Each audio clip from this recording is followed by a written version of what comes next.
What up, dude bros? I'm Frank. This is a video review of the Worker Swift. This is not a Nerf brand blaster. This is a high-performance worker blaster. The Worker Swift is an incredibly powerful, pump-action, spring-powered, magazine-fed blaster. It is only compatible with half-length darts. This blaster does not shoot Nerf Elite darts or any full-length darts. But it's a fun blaster. Let's get into it.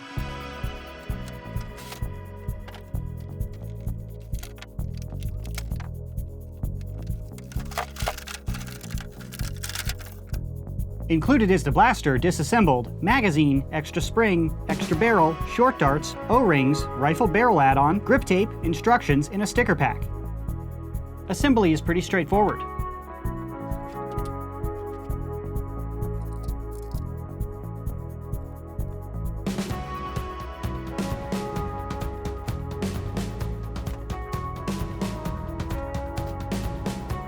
You can apply the included stickers to make the blaster look cooler if you'd like to.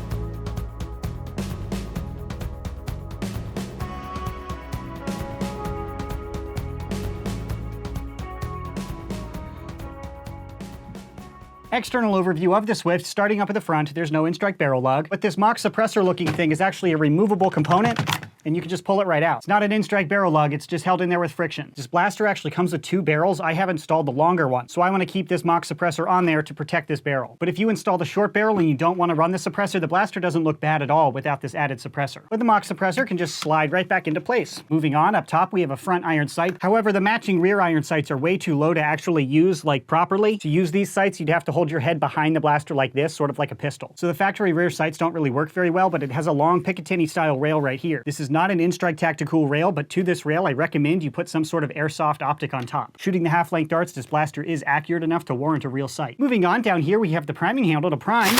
You do that. I have stuck on the included grip tape, which they call sandpaper. It also feels sort of like skateboard tape. The grip tape is specifically cut for this grip and it fits very well. It even has little cutouts pre-punched for the screws, so you can still remove this grip if you want to. But the grip tape is great if you have mildly sweaty palms, and when you're using a strong spring, you're really gonna like it. The prime stroke itself feels very long, but it's very smooth. The prime strength required is way stronger than a Nerf Elite blaster like an Alpha Trooper, but this blaster shoots way harder than a normal Nerf blaster. And this blaster came with two different strength springs, which makes the priming handle feel very different. So obviously the prime strength is way harder with the strong spring, but you get a much higher muzzle velocity as a result of that. But the prime action itself is very smooth and feels good. Moving back to the magazine, well, to get the magazine out, you strike the magazine release right here. Included with the blaster is a 10-round magazine, but it is compatible with normal worker Talon mags as well. This blaster is not compatible with any other magazines that I've tested in my shop. It may very well be compatible with other magazines, but from what I've tested, worker Talon mags are the only ones that fit with this blaster. But the included magazine has a capacity of 10 rounds, and this blaster is only compatible with half-length darts that does not shoot full-length darts. But as a result of going exclusively half-length darts, this mag well is amazing. It's slightly flared, so you barely even have to look to get a smooth reload, which is great. When you use those converters, like on a Nexus Pro, you have a sloppier mag well. This is very crisp and really great for reloads. Moving back above the trigger, we have a trigger safety. When it's protruding like this, it is safe, unable to fire, then you push it through and you're able to fire. Down to the trigger pull is pretty standard. This blaster does not have slam fire. Not having slam fire could be a turnoff, but in a blaster like this, it's actually a good thing. So if you prime the blaster but you don't want to fire, you're able to de-prime the blaster like that. So you're not slamming that plunger rod super hard into stuff when you dry fire. Now down to the grip. This grip is a little smaller than the Nerf Elite average, which definitely surprised me. It's rounded and relatively ergonomic, but if you have a larger than average hand, it's gonna be a little small for you. In the trigger guard right here, and this part of the thumb hole stock down here is pretty sharp. The grip itself is very round and comfortable, but right here is a sharp ledge which my middle finger kept ramming into, and the bottom of my hand and my wrist kept rubbing up against this, and it's actually a little uncomfortable for prolonged play experiences. So not my favorite grip, but with a little Dremel work, and if you have regular sized hands, you could make this work just fine. Now moving back to the stock, this is a fixed in place stock, however it is adjustable. If you strike this button under the stock right here, you're able to pull out the stock and it's adjustable. And in the fully extended position, this is a pretty lengthy stock. I'd be surprised if you need it to be any longer. That is a basic overview of the Worker Swift. Now two things that you can customize. First, the spring is designed to be very quickly changed out. Down below the grip right here, you have a little storage spot for an Allen wrench. I think that's a really good idea, so you always have it with you. Just keep it locked into the blaster. So to change the spring, you get the included Allen wrench, you pull this little plug out, then back here you can unscrew this little thing,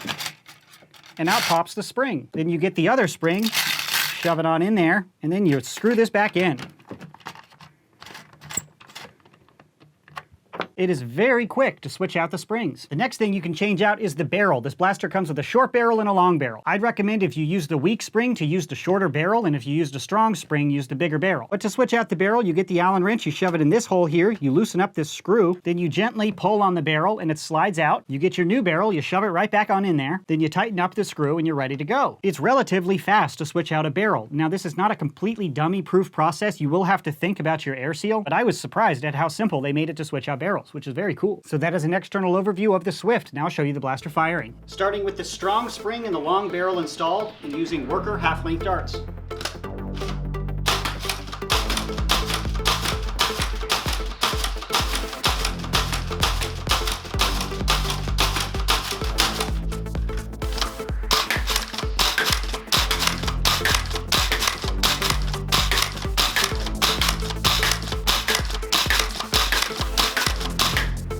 Now switching to red dart zone half-length darts, but still on the strong spring.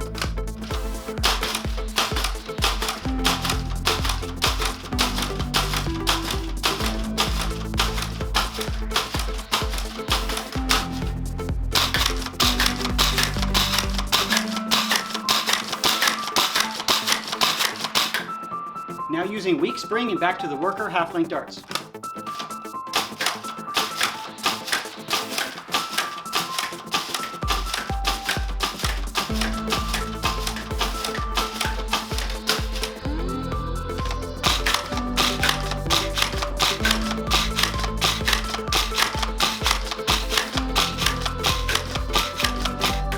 Now shooting red dart zone half-length darts with the weak spring.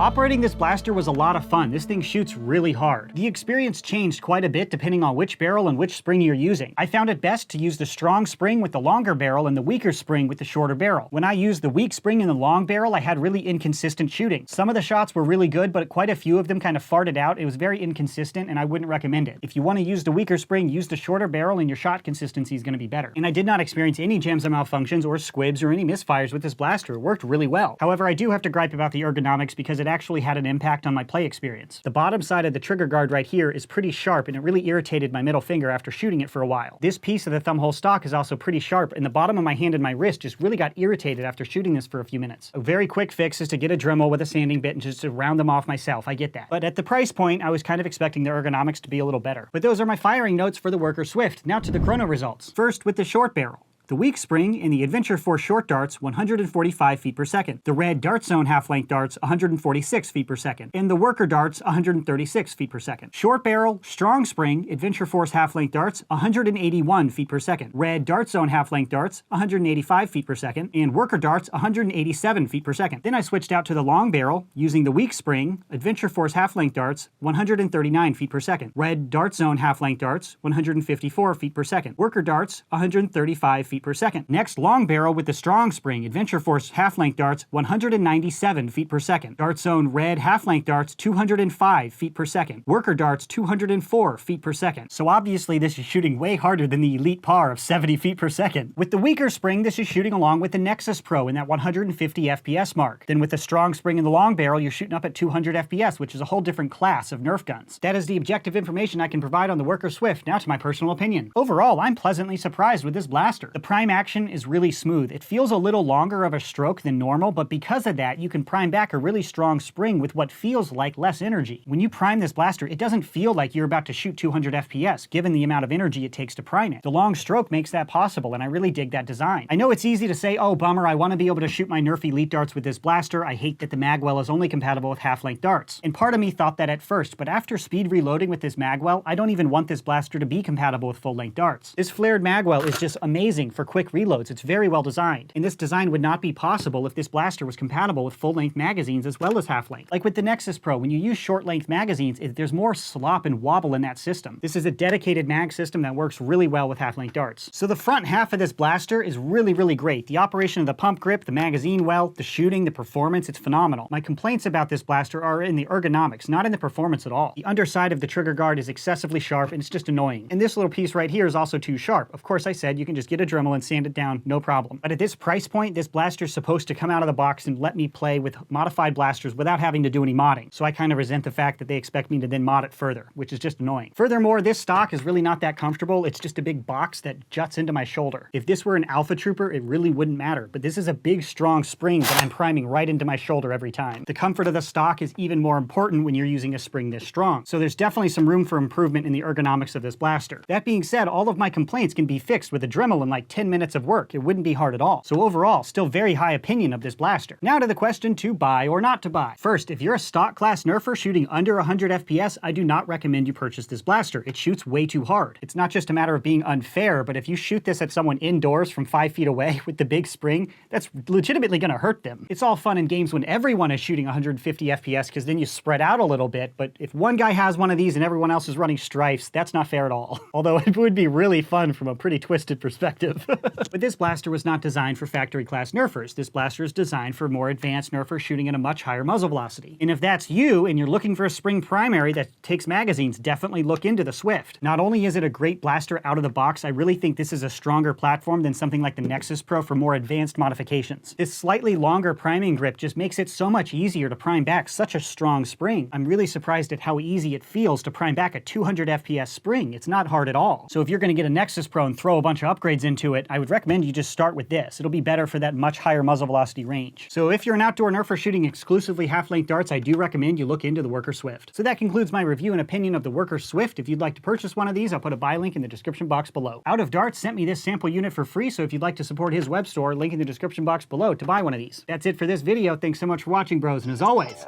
stay tactical.